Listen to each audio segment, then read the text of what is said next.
starting chapter 13 today. We are making reasonable progress with this. That's good. And once again, thank you everyone for tuning in on a regular basis. Greatly appreciated. As I always say, starting is easy, stopping is even easier. But maintenance takes it takes effort to maintain it. But slow and steady wins the race. If we can maintain, it would be nice, even if we skip at times. It's a good idea to maintain it. This is what Krishna sees. Like sometimes, we may not be super experts or great scholars or whatever, but if we keep attending, I'm sure, we will be able to get there. Some chapters are a little philosophical, they are a little tricky, but most of the Bhagavatam chapters are very, very nice, like nectar.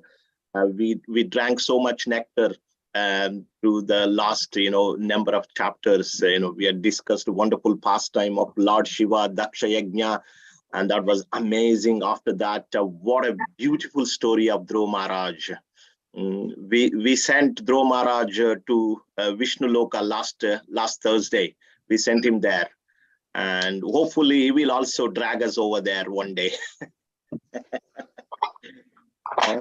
Okay, so let's offer Mangalacharan, and we will spotlight for everyone. Om Namo Bhagavate Vasudevaya. Om Namo Bhagavate Vasudevaya. Om Namo Bhagavate Vasudevaya. Om Ajnanatimirandasya Jnananjana Shalakaya Chakshurvunmilitam Yena Tasmai Shri Gurave Namaha. Nama Om Vishnu Padhaya Krishna Preshtaya Bhutale Srimate Bhakti Vedanta Swaminiti Namine. Namaste Saraswati Deve Gauravani Pracharine Nirvishesha Shunyavadi Prachatya Deshatarine. Jai Shri Krishna Chaitanya Prabhu Nityananda Shri Advaita Gadadhara Shivasadi Gaura Bhakta Vrinda. Hare Krishna, Krishna Krishna, Hare Hare, Hare Rama, Rama Rama, Hare Hare. Hare Krishna. So if you can kindly raise your hands, if you are willing to read, then I can pick accordingly. Some may not be able to read. I know some can read. Excellent. Okay, I've got 3 hands here, no problem. So let's, Anupama Radhika Mataji, we'll start with you. So if you can kindly read, this one is a small section. First 5 verses, please. Okay, Hare Krishna Prabhuji, thank you. Text 1. Sutta Goswami, continuing to speak to all the rishis, headed by Saunaka, said, after hearing Maitreya Rishi describe Dhruva Maharaj as ascent to Lord Vishnu's abode, Vidura became very much enlightened in devotional emotion, and he inquired from Maitreya as follows. Vidura inquired from Maitreya, O greatly advanced devotee, who are the Prachetas? To which family did they belong? Whose sons were they? And where did they perform the great sacrifices? Text 3. Vidura continued, I know that the great sage Narada is the greatest devotee, greatest of all devotees. He has compiled the Pancharatrika procedure of devotional service and has directly met the Supreme Personality of Godhead. Text 4. While all the Prachetas were executing religious rituals and sacrificial ceremonies, and thus worshipping the Supreme Personality of Godhead. Sorry, Prabhuji. Okay, someone probably, yeah. Sorry, Prabhuji. That was my phone. I'm going to switch Okay. it off. While all the prachetas were executing religious rituals and sacrificial ceremonies, and thus worshipping the Supreme Personality of Godhead for his satisfaction, the great sage Narada described the transcendental qualities of Dhruva Maharaj. My dear Brahmana, how did Narada Muni glorify the Supreme Personality of Godhead, and what pastimes were described in that meeting? I'm very eager to hear of them. Kindly explain fully about that glorification of the Lord. Thank you, Prabhuji. Thank you. So Hare Krishna, dear devotees. So once again, thank you very much for tuning in. I humbly request, kindly make a little effort to attend, these classes. Would be nice. We are making very good progress. Although we may think sometimes, it is better if I just stay at home and read on my own. We can make more progress. Sometimes we may think like that. But the problem with that is we are not that motivated. So in the group, it becomes a little easier.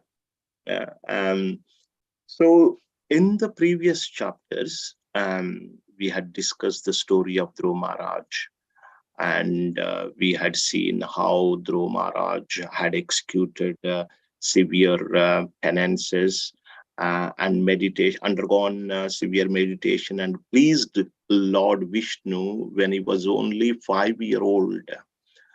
And at the end, so he ascended to Vishnu Loka, Vaikuntha Loka. Airplane came, golden airplane came, and the assistants of Lord Vishnu, Nanda, Sunanda, came on that airplane, golden airplane, to take Dhruva Maharaj with them to Vaikuntha Loka. So Narada Muni is the spiritual master of Dhruva Maharaj.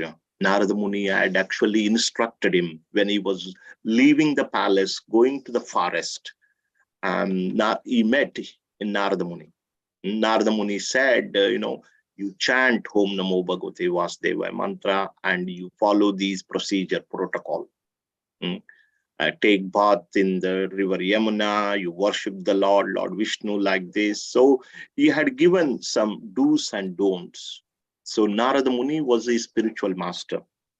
After Narada ascended to Vaikuntha, Vishnu Loka, so his spiritual master, Narada, was singing these praises or glories in the assembly of Prachetas.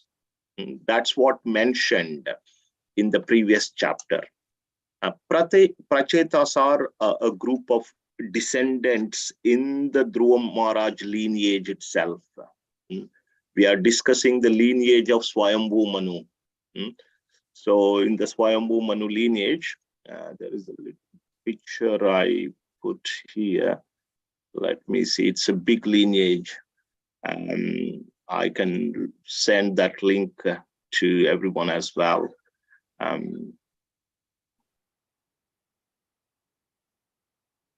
So this is a big lineage. I'm not sure how much you can see, but I can send it over. It is available on Wikipedia. So this is the lineage of Swayambhu Manu. So Dhruva Maharaj comes here. You can see Dhruva Maharaj. So, and in this lineage, Prachetas come. So in the discussion between Maitreya and Vidura, while Maitreya explaining this to Vidura, he said, yes, after he had ascended to Vishnu Loka, Narada Muni was singing the glories of Dhruva Maharaj to Prachetas. And then our Vidura got very much inquisitive. And he said, who are these people? Who are Prachetas? Can you kindly explain about them? So our Vidura is always asks a very good question so that we can hear more and more nectar. So basically, who are these Prachetas? Can you explain a little more about them? And that was the basic question, basically. And Maitreya then, started to explain the lineage of Dhruva Maharaj.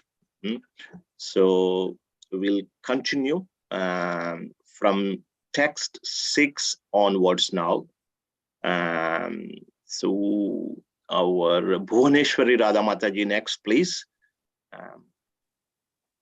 From 6 to what, Prabhuji? 6 to 20, Mataji. You got 14 words there. Okay. Thank you, Hare Krishna. Text 6. Can you put it up, Prabhuji? Sure. Text 6. The great sage Maitreya replied, My dear Vidura, when Maharaj Dhruv departed for the forest, his son Utkala did not desire to accept the opulent throne of his father, which was meant for the ruler of all the lands of this planet. Text 7. From his very birth, Utkala was fully satisfied and unattached to the world. He was equipoised, for he could see everything resting in the Supersoul and the Supersoul present in everyone's heart. Text 8 to 9. By expansion of his knowledge of the Supreme Brahman, he had already attained liberation from the bondage of the body. This liberation is known as Nirvana. He was situated in transcendental bliss, and he continued always in that blissful existence, which expanded more and more. This was possible for him by continual practice of Bhakti Yoga, which he is compared to fire because it burns away all dirty material things. He was always situated in his constitutional position of self-realization, and he could not see anything else but the Supreme Lord and himself engaged in discharging devotional service. Text 10. Utkala appeared to the less intelligent persons on the road to be foolish, blind, dumb, deaf, and mad, although actually he was not so. He remained like fire covered with ashes, without blazing flames. Text 11. For this reason, the ministers and all the elderly members of the family thought Utkala to be without intelligence, and in fact mad. Thus his younger brother, named Vatsara, the son of Brahmi, was elevated to the royal throne, and he became king of the world. King Vatsara had a very dear wife whose name was Swaviti, and she gave birth to 6 sons named Pushparna, Tigmaketu, Isha, Urja, Vasu, and Jaya. Text 13. Pushparna had 2 wives named Prabha and Dosha. Prabha had 3 sons named Pratar, Madhyan, Nam, and Sayam. Text 14. Dosa had 3 sons, Pradosha, Nisitha, and Vyustha. Vyustha's wife was named Pushkarini, and she gave birth to a very powerful son named Sarvatej. Text 15 to 16. Sarvateja's wife, Akuti, gave birth to a son named Chaksusa, who became the 6th Manu at the end of the Manu millennium. Natvala, the wife of Chaksusa Manu, gave birth to the following faultless sons: Puru, Kutsa, Trita, Dyumna, Satyavan, Ruta, Vrita, Agnistoma, Ati, Ratra, Pradyumna, Sibi, and Ulmuka. Text 17. Of the 12 sons, Ulmuka begot 6 sons in his wife Pushkarini. They were all very good sons, and their names were Anga, Sumana, Khyati, Krutu, Angira, and Gaya. Text 18. The wife of Anga, Sunitha, gave birth to a son named Vena, who was very crooked. The saintly king Anga was very disappointed with Vena's bad character, and he left home and kingdom and went out to the forest. Text 19 to 20. My dear Vidura, when great sages curse, their words are as invisible as a thunderbolt. Thus, when they cursed King Vena, out of anger he died. After his death, since there was no king All the rooks and thieves flourished. The kingdom became unregulated, and all the citizens suffered greatly. On saying this, the great sages took the right hand of Veena as a churning rod, and as a result of the churning, Lord Vishnu, in his partial representation, made his advent as King Prithu, the original emperor of the world. Thank you very Next. much, Mataji. Yeah. Thank you. Thank you. So don't worry, there were many names mentioned, but they're all purifying. And just to hear, we may not remember them all, not a problem at all. So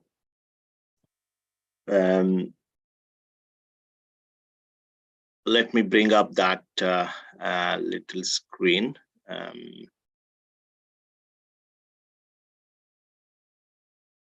So Dhruva Maharaj, he had two wives. These were mentioned here, you can see. Brahmi and Ila. So two wives Dhruva Maharaj had. And Dhruva Maharaj's son, Utkala, is the eldest. The other son was Vatsara. Utkala was born of Ila, and Vatsara was born of Brahmi. Yeah. So this Utkala, he was the eldest. He was supposed to occupy the throne after Dhruva Maharaj had ascended to Vaikunth. However, he was not at all interested in ruling the kingdom. He was a great devotee of the Lord. Some kings, they are great devotees. At the same time, they like to rule the kingdom. Both, just like Dhruva Maharaj. He ruled the kingdom for how long? 36,000 years. And he was a great devotee. Prahlad Maharaj, he ruled the kingdom. Ambarish Maharaj, he ruled the kingdom. Swayambhu Manu itself, he ruled the kingdom. Uttanapad also, Dhruva Maharaj's father, he also ruled the kingdom. But however, the son of Dhruva, eldest son, Utkala, he was not interested. But however, he was a very great devotee, extremely great devotee. As some of his characteristics are mentioned here, was always peaceful, fully detached. He was equiposed. Summer and winter doesn't matter, pain and pleasure. So he was equiposed, and he saw the Lord in all beings everywhere, in every part of particle of this world. He saw the Lord's presence. And he also saw all the living entities are connected to the Lord. And so this way, he was situated in the in connection with the Lord all the time. So he was not at all interested, and he didn't show any interest in occupying the throne. Unfortunately, if you see this, and some of them, they thought, for less intelligent persons on the road, he appeared to be foolish. This is this is good. Say, for example, devotees. For common people think devotees are useless. Although he was a great devotee, people are thinking fool number one, because he also behaved like, he did not show much interest, because our Jada Bharat was also like that. Jada Bharat, initially Bharat Maharaj later became deer. Yes, after giving up deer body, he was born in a family of Brahmanas. That time he was known as Jada Bharat. He was a first-class devotee of the Lord, very advanced, yes, but he behaved as if he is fool number one. so that he doesn't want to get into any problems of this material world. No distractions at all. Yes. So if you appear like a fool, then people stay away. But if you are quite showy, all that thing, then you attract so much attention. You decorate yourself or whatever, then you attract so many people. So Utkala was also like that.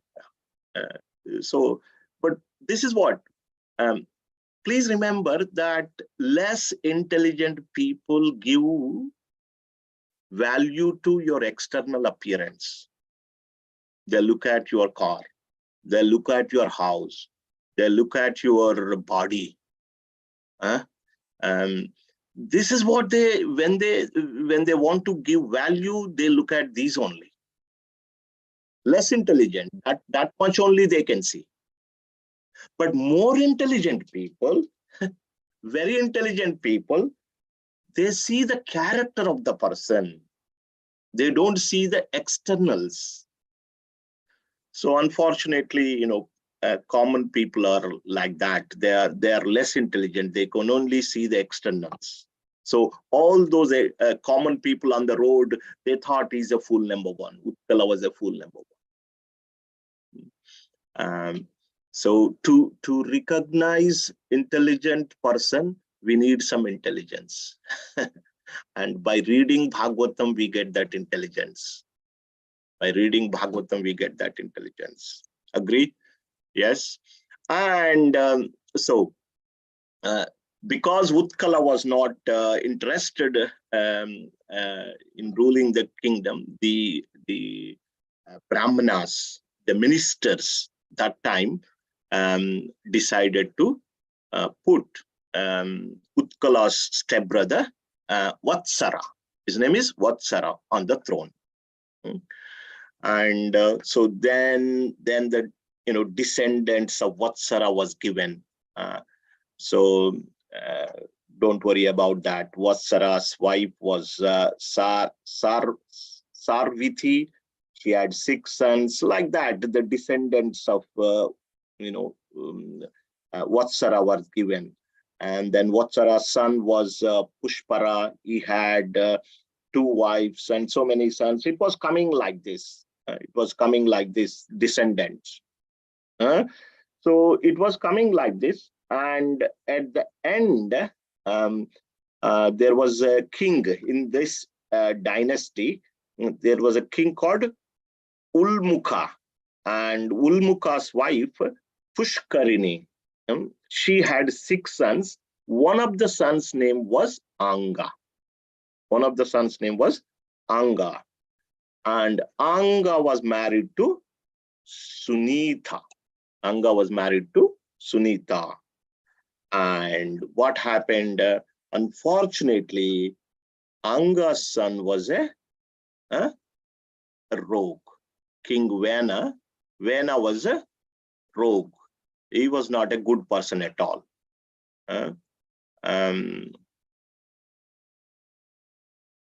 So he was very crooked. The son of Anga, this is the story we discuss, Anga's story. All these other kings were not given in detail. Maybe in bigger Bhagavatam, maybe demigods must have all the details. But in our Bhagavatam, we don't have all the details. So, he had a crooked son, Vena. But King Anga was very saintly. And what can you do? Sometimes when you get a crooked son, if it doesn't work out, you leave home. So that's what he did. King Anga left the kingdom and went to the forest. And then Maitreya was explaining, after his death, his body was churned because there was no king. So King Vena died. King Vena was actually, how did he die? Of course, further details will come little later. So after King Anga had left, King Vena, who was a crooked person, became king. And he was a rogue number 1. And all the Brahmanas decided to just curse him with the words. Just by uttering the words, they killed him because he was such a rogue. And then all the Brahmanas, they decided to churn the body of this Vena, King Vena. And that's how Prithu was born. Prithu was a partial incarnation of Lord Vishnu. That is what I'd mentioned in that section. Of course, further details will be, of course, Vidura will be asking more questions, and it will be more clear in the following section. So next section, so should I ask who is next? Meena Jetani Mataji, please. Text 21 to 39, please.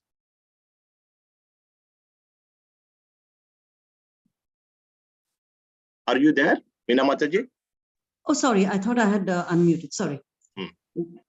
Text 21. Vidura inquired from the sage Maitreya. My dear Brahmana, King Anga was very gentle. He had high character and was a saintly personality and lover of dominical culture. How was it that such a great soul got a bad son like Vena, because of whom he became indifferent to his kingdom and left it? Text 22. Vidura also inquired, how is it that the great sages who were completely conversant with religious principles desired to curse Vena, who himself carried the rod of punishment, and thus awarded him the greatest punishment, Brahmasapa? Text 23. It is the duty of all citizens in a state never to insult the king, even though he sometimes appears to have done something very sinful. Because of his prowess, the king is always more influential than all other ruling chiefs. Text 24. Vidura requested Maitreya, my dear Brahmana, you are well conversant with all subjects, both past and future. Therefore, I wish to hear from you all the activities of King Vena. I am your faithful devotee, so please explain this. Text 25. Sri Maitreya replied, my dear Vidura, once the great King Anga arranged to perform the great sacrifice known as Ashwamedha, all the expert Brahmanas present knew how to invite demigods, but in spite of their efforts, no demigods participated or appeared in that sacrifice. Text 26. The priests engaged in the sacrifice then informed King Anga, O king, we are properly offering the clarified butter in the sacrifice, but despite all our efforts, demigods do not accept it. Text 27. O king, we know that the paraphernalia to perform the sacrifice is well collected by you with great faith and care and is not polluted. Our chanting of the Vedic hymns is also not deficient in any way. For all the Brahmanas and priests present here are expert and are executing the performances properly. Text 28. Dear king, we do not find any reason that the demigods should feel insulted or neglected in any way. But still, the demigods who are witnesses for the sacrifice do not accept their shares. We do not know why this is so. Text 29. Maitreya explained that King Anga, after hearing the statements of the priests, was greatly aggrieved. At that time, he took permission from the priests to break his silence and inquired from all the priests who were present in the sacrificial arena. Text 30. King Anga addressed the priestly order. My dear priests, kindly tell me what offense I have committed.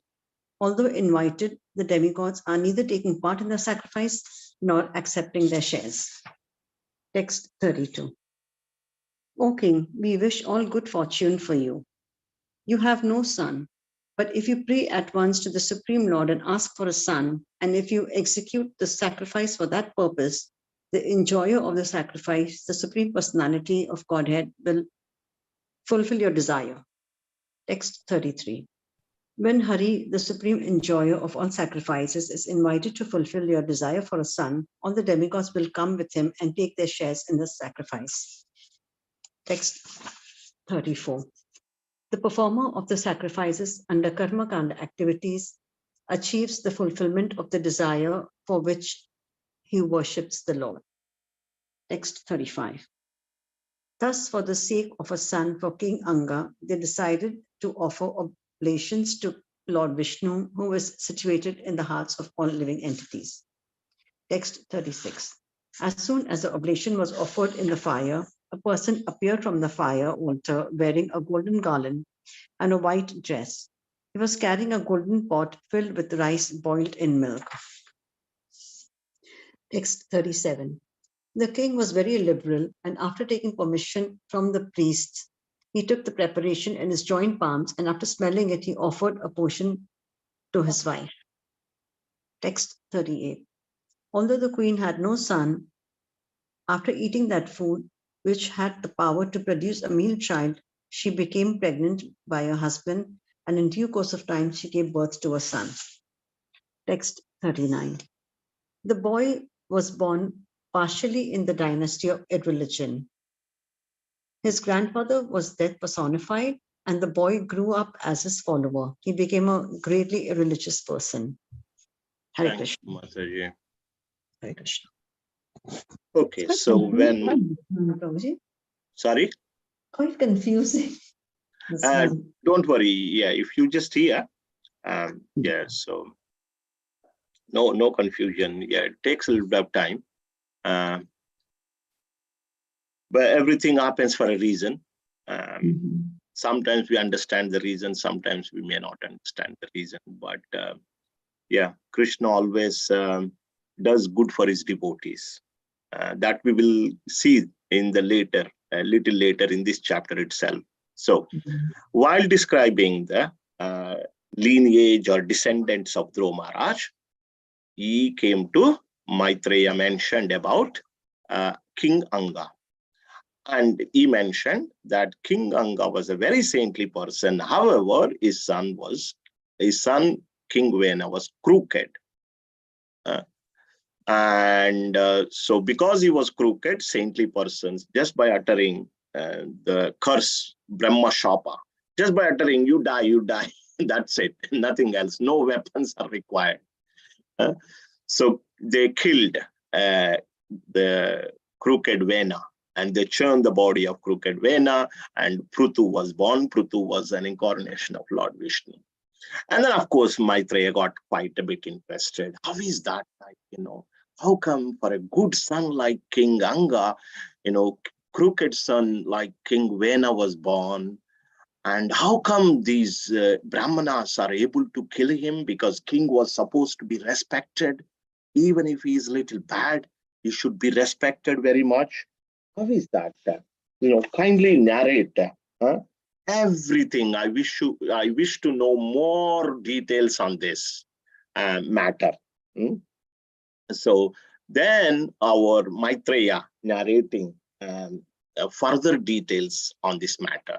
So then he said, King Anga, who was very saintly, once upon a time decided to perform a yajna or sacrifice, Ashwamedha yajna. Kings naturally in those days, they perform.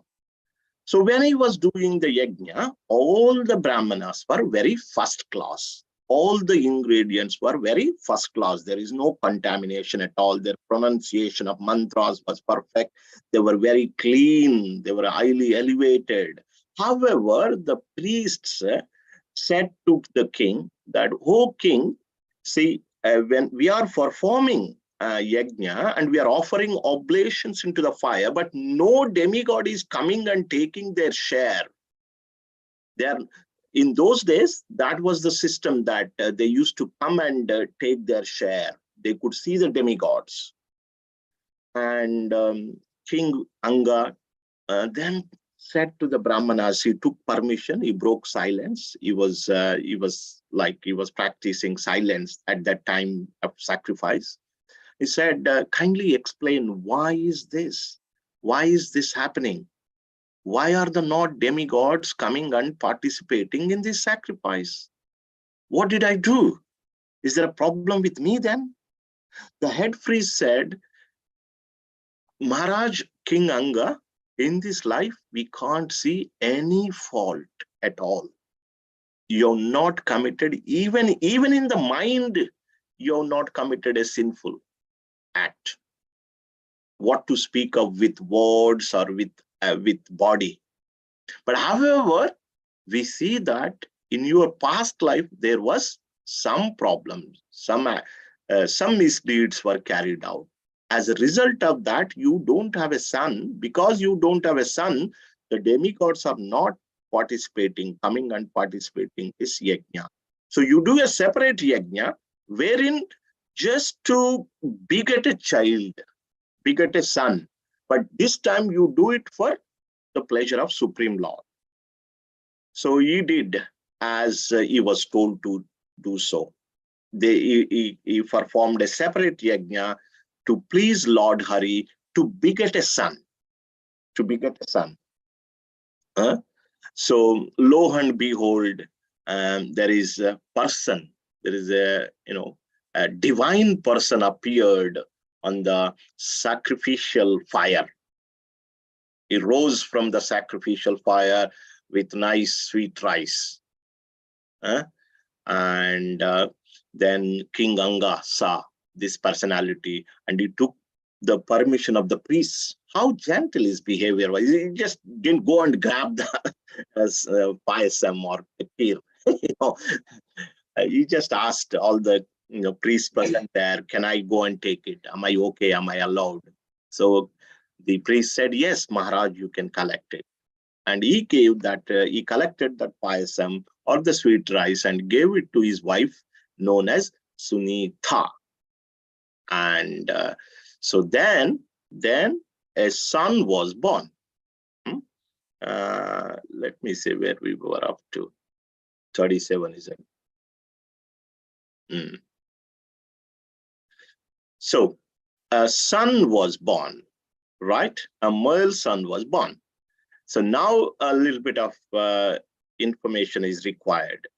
You may wonder, yes, he performed this yajna to please Lord Hari and thereby to beget a nice child.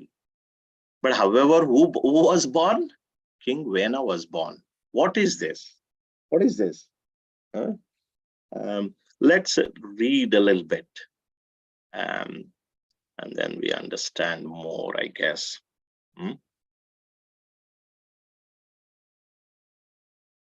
Let me see if there is a purport. Yeah.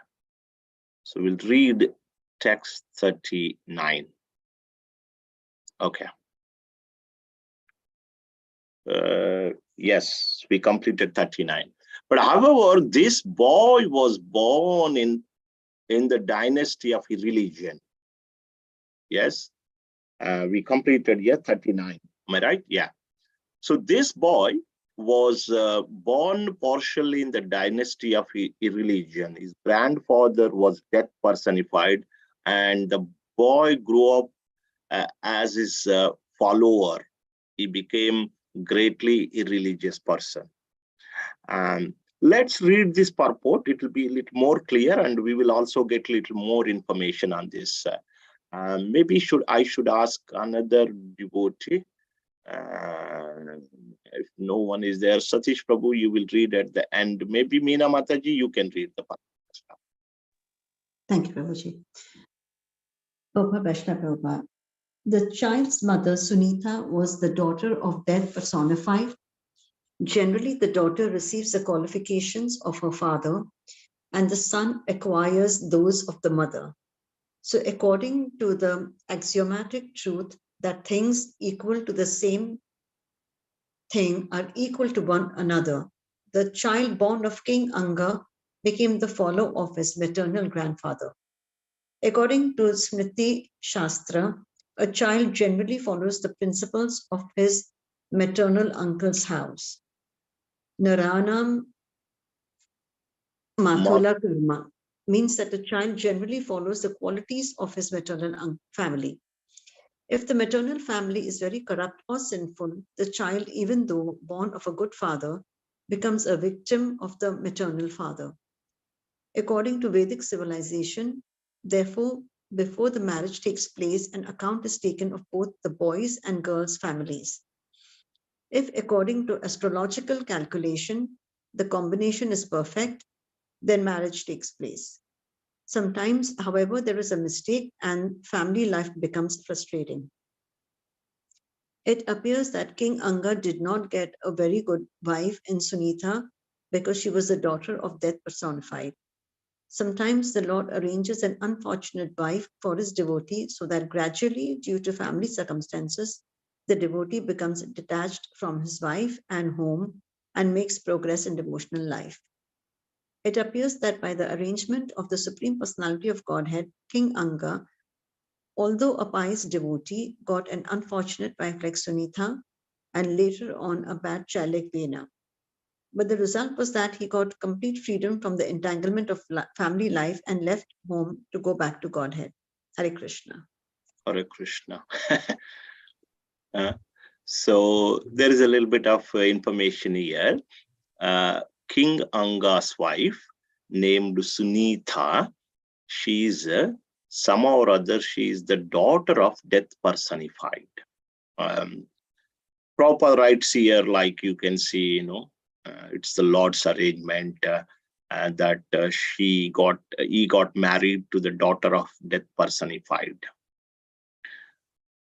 And usually it is said that the son acquires the qualities of mother side, maternal. So this person, King Vena, he took the quality of his grandfather. Who was his grandfather? Death personified. So it is said in this purport that the girl usually takes the qualities of father side, and the son takes the qualities of mother side. But don't go and blame your your family members after reading this. It's because of you. It's because of you. So please don't do that. Anyway, so this King Vena acquired the qualities of mother side. Basically, is following his grandfather, death personified. So Prabhupada sums it up at the end, saying that although King Anga was very saintly, he did not get a good wife and he did not have a good son. But however, what did he do? Left the kingdom. He left the kingdom. That's it. He got the detachment. Yeah. So this is it. Like, material world, nothing will be perfect. Please understand. And Lord has different ways. Sometimes he makes ultimately we have to see whether our children are good or bad. Are we getting closer to Krishna? This is it. If there is a good child and you are able to make progress to Krishna, that is good. If there is a good child, but if you are not making progress towards Krishna, that is useless. If it is a bad child, then if you are able to make progress, advance in your Krishna consciousness and engage yourself more in Krishna service, then that's okay. What can you do? Sometimes these things happen. Okay, let's read the next section. Is that clear so far? But again, like, here, wife, it can be husband also. Sometimes you may not have a good husband also. So Mataji may be, highly Krishna consciousness, but her partner may not be Krishna conscious. No problem. You can try and induce the partner to be Krishna consciousness. Otherwise, you can also get detachment. But ultimately, the devotee is intelligent. Intelligence means the devotee will turn every challenge into opportunity. Isn't it? That's it. We got 13 minutes. Let's move on to the next section. Satish Prabhu, kindly read from 40, text 40 onwards till the end of the chapter. Sure, Prabhu. Thank you, Prabhu. Text 40. After fixing his bow and arrow, the cruel boy used to go to the forest and unnecessarily kill innocent deer, and as soon as he came, all the people would cry, "Here comes cruel Veena. Here comes cruel Veena." Text 41. The boy was so cruel that while playing with young boys of his age, he would kill them very mercilessly, as if they were animals meant for slaughter. Text 42. After seeing the cruel and merciless behavior of his son, Vena, King Anga punished him in different ways to reform him, but he was unable to bring him to the path of gentleness. He thus became greatly aggrieved. Text 43. The king thought to himself, persons who have no son are certainly fortunate. They must have worshipped the Lord in their previous lives so that they would not have to suffer the unbearable happiness caused by a bad son. Text 44. A sinful son causes a person's reputation to vanish. His irreligious activities at home cause irreligion and quarrel among everyone. And this creates only endless anxiety. Text 45. Who, if he is considerate and intelligent, would desire such a worthless son? Such a son is nothing but a bond of illusion for the living entity. And he makes one's home miserable. Text 46. Then the king thought, a bad son is better than a good son because a good son creates an attachment for a home, whereas a bad son doesn't. A bad son creates a hellish home from which an intelligent man naturally becomes very easily detached. Text 47. Thinking like that, King Anga couldn't sleep at night. He became completely indifferent to household life. Once, therefore, in the dead of night, he got up from bed and left Vena's mother, his wife, who was sleeping deeply. He gave up all attraction for his greatly opulent kingdom, and unseen by anyone, he very silently gave up his home and opulence and proceeded towards the forest. Text 48. When it was understood that the king had indifferently left home, all the citizens, priests, ministers, friends, and people in general were greatly aggrieved. They began to search for him all over the world, just as a less experienced mystic searches out the super soul within himself. Text 49. When the citizens couldn't find any trace of the king after searching for him everywhere, they were disappointed and they returned to the city, where all the great sages of the country assembled because of the king's absence. With the tears in their eyes, the citizens offered respectful obeisances and informed the sages in full detail that they were unable to find the king anywhere. Thank you, Prabhu. Thank you. So we will now to read one more purport in this section. We will read it. So, and further description about King Vena. So he was very cruel. He simply used to go to forest, unnecessarily kill animals. Kshatriyas in those days, they were allowed to hunt animals because hunting is necessary so that they practice the archery, and that way when there is a problem, when there is a danger, they fight. Just like sometimes in laboratory, when medicines are discovered, sometimes so they use these things. So unnecessary was killing animals, innocent animals. Not only killing animals, but he was also killing his playmates. My God, while playing. Just playing, while playing, he used to just kill the playmates. So, and what do? You try and correct the person. So he tried many ways to correct his behavior, punish him in number of ways, but it did not work. King Anga tried his level best to correct. But unfortunately, so it did not work. Then King Anga thought, actually, no son is better than sinful son. A cruel son. No son is better than having a cruel son. I don't know why. Actually, it would have been better if I had no son at all. Then he said, sinful son, vanquishes the reputation of the family. And within a moment, then he said, actually, a bad son is better than a good son. A bad son is better than a good son. This is devotee. This is devotee. So what would you do, if you have a bad child in this country or anywhere, if things are not going in that right direction, rather than leaving home and going to forest to meditate, you would go to pub. King Anga did not go to pub. King Anga did not go to psychiatrist. King Anga didn't go mental. This is devotee. Please remember, people always think that as soon as I chant Hare Krishna, everything is heaven in front of me. Nothing like that, Baba.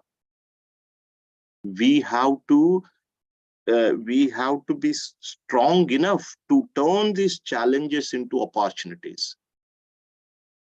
Yes, let's read the purport of 46 text purport 46 purport to 46. Our Satish Prabhu, I'll bring up here. Sure.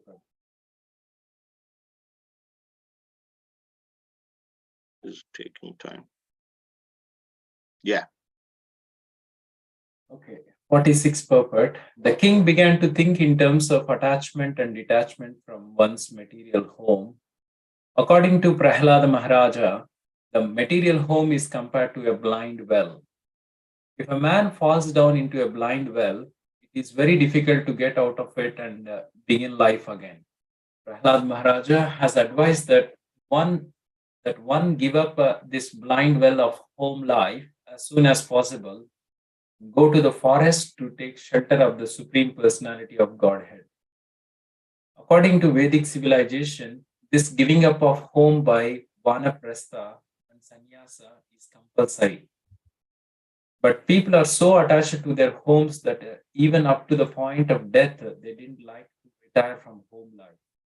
King Anga, therefore, thinking in terms of detachment, accepted his bad son as a good impetus for a detachment from home life.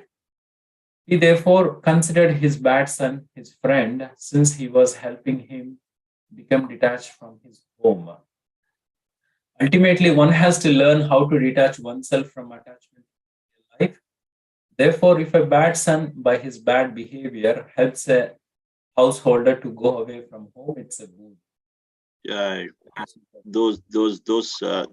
These points are highlighted points are very nice. So King Anga, he thought like this. Actually, a bad son is better than a good son. You know why? Yes, that way you develop detachment. You are not so much attached to the family. And then in the middle of one night, without telling anyone, he just left. That's it. Went to the forest. And because he was so nice king, and all the citizens were very much attached to him, and so the ministers advised the citizens to go and find out whereabouts of the king, but however they couldn't find any trace of King Anga anywhere. So they just came back and reported to the ministers. So the point again comes back is we come back to the same point, how we turn challenges into opportunities. Our Kunti Maharani, in her prayers, she says, Vipada santutaha shashvata tatra tatra jagadguru bhavato darshanam yatsyad apunar bhava darshanam. Oh my Lord, please give me calamities. Give me more calamities. We don't want, we have enough. Don't we have enough? We don't want more. But Kunti Maharani, when Krishna was leaving Hastinapur, she is telling, give me more calamities. Because when calamities are there, I can think of you. Thinking of you means not seeing the birth again. When I think of you, then I am with you. That's it. There are a number of examples, and even story of Dhruv Maharaj. In the story of Dhruv Maharaj, his stepmother, she chastised him. He was only 5 years old. She said to Dhruva that, come on, if you want to be seated on the lap of your father, you have to take birth from my womb. That means you have to die. Go and die, and then take birth from my womb, then get onto lap of your father. And then what did Dhruva? Dhruva's mother, her name is Suniti. Here Sunitha. Don't get confused. Big difference. She was a noble lady, very noble lady. And mother said, Suniti said, go and worship the Lord. So there was a challenge there. She turned into opportunity. She advised her son, go and worship the Lord. And Narada Muni, when he was in the past life, he was a son of maidservant. When he was 5 years old only, his mother and himself, they were serving the saintly people during the Chaturmasya, 4 months of rainy season. And they were serving, and because his mother was serving, he was also serving. And he used to hear Katha, Bhagavad Katha every day from them, and he was serving them. And only one time with his little permission, with their permission, he took the remnants and he ate. One fine night when he was a little boy, his mother was bitten by a serpent when she was milking the cow. He was only 5 years old, orphan, no mother, no father. Because he heard from the sages, because he was spiritually so strong, he turned that challenge into opportunity. He just left for Himalayas. He left for Himalayas and he meditated on the Lord, and he saw the Lord within his heart. And in the next life, he became Narad. In the past life, he was son of maidservant. So devotees, they turn challenges into opportunities. Please never ever think that we will be free of challenges. No. Not at all. It is not possible. Krishna says, Dukkha lema shashvatam. This whole material world is like that. So King Anga, Prabhupada writes, actually, King Anga thought King Vena is actually his friend. Because of him, he is getting detachment from this world. See, not easy to give up the family life and the palace and all the comforts, beautiful wife, and so many servants. So many luxuries around you. When they're all there, it's very difficult to give up. But because of King Vena, for Anga Maharaj Anga, it became so easy. He just completely decided to focus on Supreme Lord. See, unfortunately, things will not happen in the right combination. You see, Prahlad Maharaj's son Hiranyakashipu wanted a #1 demon to be born. But unfortunately, Prahlad Maharaj was a great devotee. He wanted a demon, his son, to be a great demon #1. But King Anga, King Anga wanted a great saint devotee. But of course, he became a crooked person. Sometimes things, don't go according to our own plan. But whatever the situation is, a devotee uses that opportunity to advance in spiritual life. That is intelligence. That is devotion. I will have to stop there. Thank you very much. Any points? Our Meena Jetani Mataji, is it clear now? Prabhuji, one question. Yeah. In the previous one of the verses, you said they used to see the girls and the boys. Oh, yes, we read the purport. Yeah, they used to see the girls and the boys' families before they got married. Yeah, one of the purports, yeah. So then when King Anga was getting married, why did he marry the daughter of Death? Good question. Good question. But again, if you see that purport, it's the will of the Lord. Sometimes, Prabhupada writes, of course, Prabhupada also initially wanted to stay in the family life. But however, we know that story, isn't it? Prabhupada's wife sold some Bhagavatam or whatever for a tea or biscuits, I'm not sure. So Prabhupada decided to, Prabhupada questioned her, isn't it? Whether you want tea or me, isn't it? There was something like some discussion. And she was jokingly said that she wanted tea, but Prabhupada took it serious and he left and he went for Vrindavan, he became sannyasi. But again, it happens by the will of the Lord, You're right, that's right. So, but it happens by the will of the Lord. Now, what about, what to discuss about that? Here, he worshipped the Supreme Lord, and he gave that sweet rice, that